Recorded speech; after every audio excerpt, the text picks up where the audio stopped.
Kann man Scientology überhaupt reformieren? Und wenn ja, wie hin und wozu sollte es eigentlich gut sein? Weil ansonsten bleibe ich dabei, dass es wichtiger ist, die einfach kaputt zu machen. Danke. Danke für die Frage. Wer will antworten? Jesse. Ja.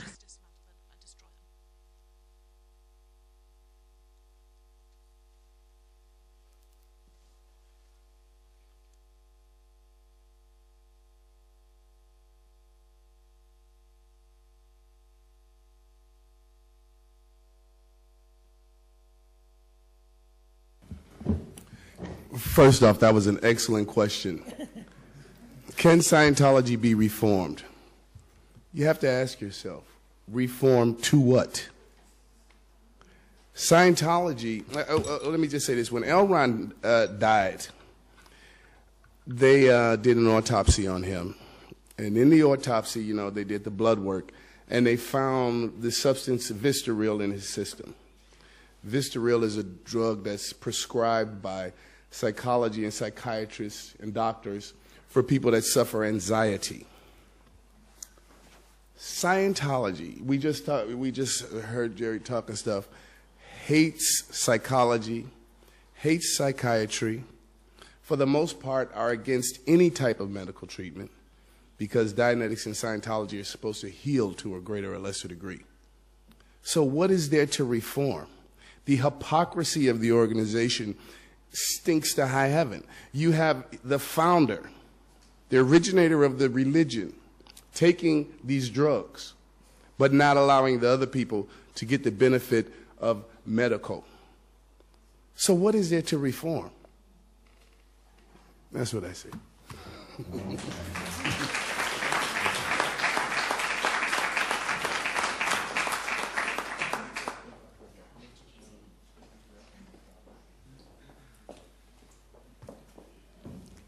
Thank you for asking the question. One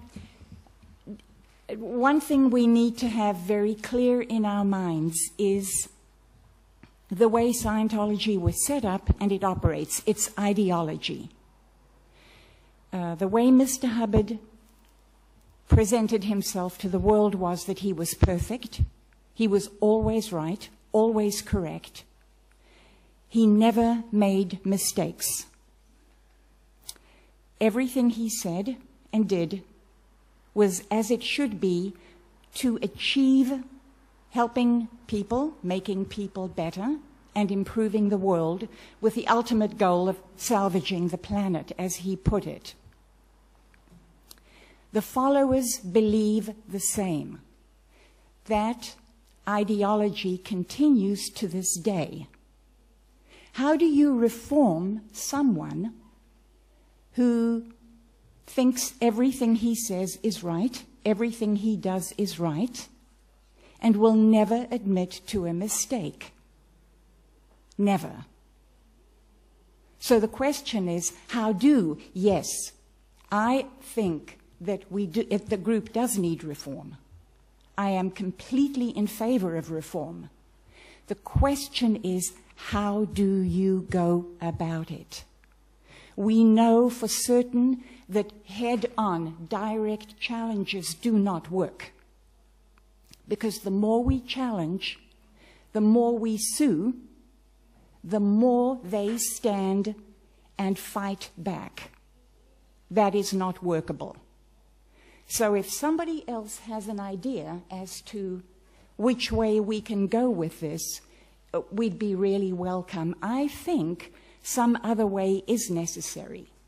But to think,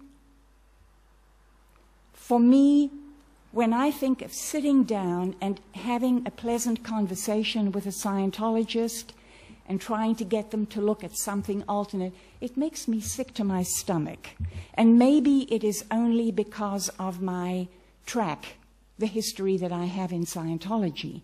So, but maybe there are some other ways, and if somebody has some idea, please, let us hear from you. Thank you.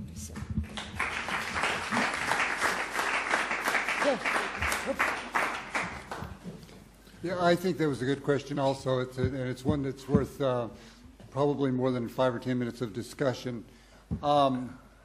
I agree with Hannah. I think it should be reformed. It's really not for us to tell a church that they have to reform, but I do think that, I mean, really, it's not. They have a right to their beliefs. There are a lot of different beliefs out there, and I think I find a lot of beliefs too far out for me to get involved with them. They just have to put it over there and say, okay, they're entitled to their beliefs. But at the same time, they are not entitled to hurt people. They are not entitled to inflict emotional, psychological, or physical damage upon a person. And for those things, they need to be watched very carefully. Education, I think, is probably the best tool that we have to help people. If you understand the 8 points of mind control by Dr. Robert Lifton, the manipulation that's involved there, and how Scientology uses all 8 of those points, and they're very complex. If you understand manipulation, there have been books written on how to recognize manipulation and how easy it is to manipulate people. If you understand those sorts of things and can pass that on to your offspring, your friends, your parents, whatever, your sphere of influence, then those people have something to come back to and say, okay, look, this is what they're doing, and because this is what they're doing, I'm not going to be part of that, and they can walk away. And it's a lot easier to do that. There's always been, in America, we had what we call snake oil salesmen. I don't know if you've heard of that or not. That's somebody that sells you something and it's really not what they say it is. And that's certainly what Scientology has done. They promise you one thing, and you probably will not get that. I know I didn't.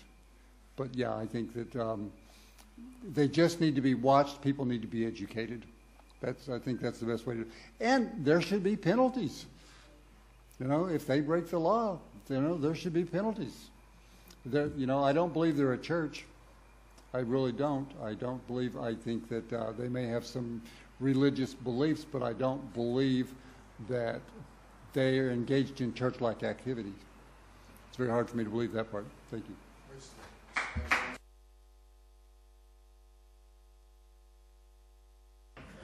Jesse möchte noch was ergänzen, und wenn denn die Gäste aus Amerika nichts mehr dazu sagen, dann würde ich auch gerne aus meiner Sicht dazu mal eine Einschätzung abgeben, wenn es denn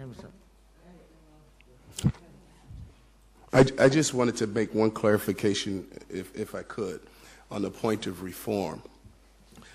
If you stripped Scientology of the hypocrisy of the subject itself, and if you brought logic and reason to Scientology, it would no longer be Scientology. The subject would no longer exist. So this is why I don't feel it can be reformed. I mean, reforming Scientology, to me, I mean, it's kind of like taking human waste and maybe making it into fertilizer. I mean, that's about as far as it'll go. That's all. Jesse, is it possible to reform it without removing all the technology? No.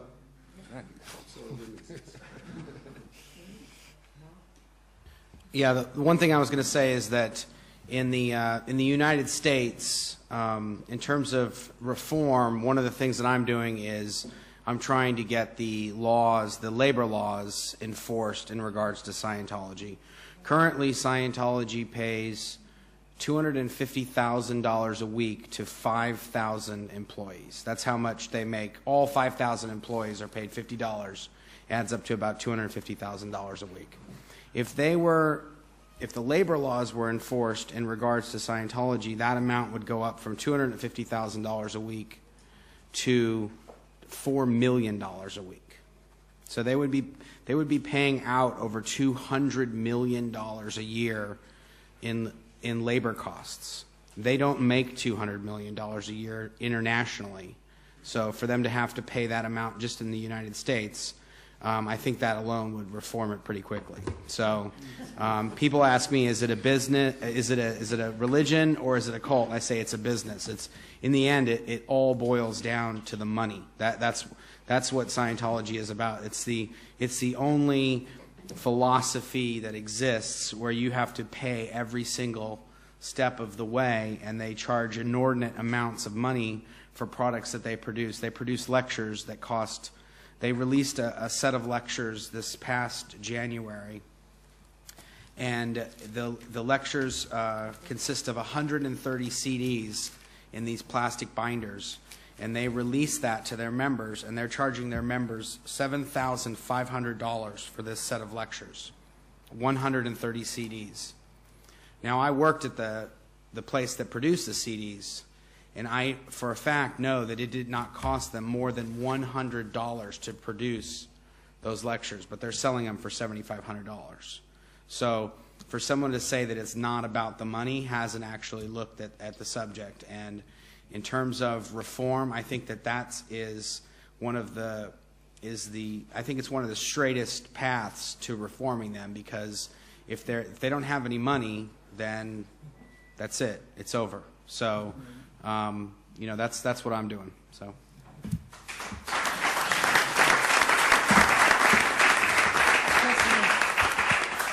Ich finde, Mark hat sehr praktische Vorschläge gerade eingebracht. Okay, I think that it's an important orientation toward handling Scientology isn't necessarily destroy them or something, and the reason why is because you will get a lot of objections just from general people about people are free to believe what they would like to believe, okay, as crazy as the things may be or whatever. But that's my personal viewpoint that I just wanted to express. I do not believe that Mike Rinder's viewpoint is to reform the church. I don't think he considers it can be reformed. That doesn't mean that he doesn't still believe in the technology. I've got a lot of friends who are still true believers. I am not, personally, but I do have friends that are 100% against it and 100% still for it. And either way, my viewpoint is people can believe in whatever they want to believe in, as crazy as it may be or as great as it may be. If they've had their wins or they believe this is, you know, true for them, okay. They're free to believe that. Where it gets abusive, against the law, violations of human rights, trying to control people's mind control, and the fact that it's become a dangerous cult, these things need to be exposed. It needs to be stopped. It needs to be campaigned against. It needs to be made known. It needs to get authorities involved. It needs to be litigated. It needs to be stopped. And in my viewpoint, the organization is totally contaminated, 100%. And I don't think that there is a chance of reform, and that's my personal viewpoint. But I think that the way to handle it is going to be on the campaigning against human rights violations and exposing those, because there's a lot of agreement around the world on fighting for human rights and standing up for what's right and exposing what's wrong and illegal and getting action taken on that. And from that, it will either unravel or disintegrate altogether.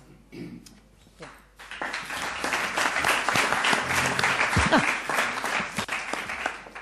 Amy, you said that it should be freedom to believe what they wish.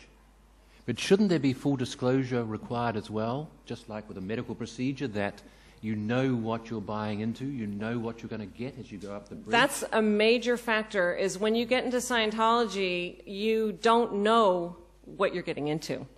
Not until you, sometimes people don't even after 10 years or even more ever achieve the upper levels and find out what it is that you're actually hoping to strive for. You pay lots of money to get there, and when you get there you're going, oh my God, or whatever, you know, maybe some people get off on that, I don't know, but you don't know when you're coming in exactly what it is that is the full beliefs of the religion or technology or organization. So that also should actually be a requirement for them, so that you know what it is that you're walking into. There's a lot of fundamental basic things when you first find out about it that sound great. you know, like this youth, what is it called? The youth? Yeah, Youth for Human Rights sounds awesome, you know, who couldn't get behind something like that? But what's the full picture? So they should be required to actually make that stuff known as well. Anyway, I think that that's a very good point, and that should be part of the reform as well.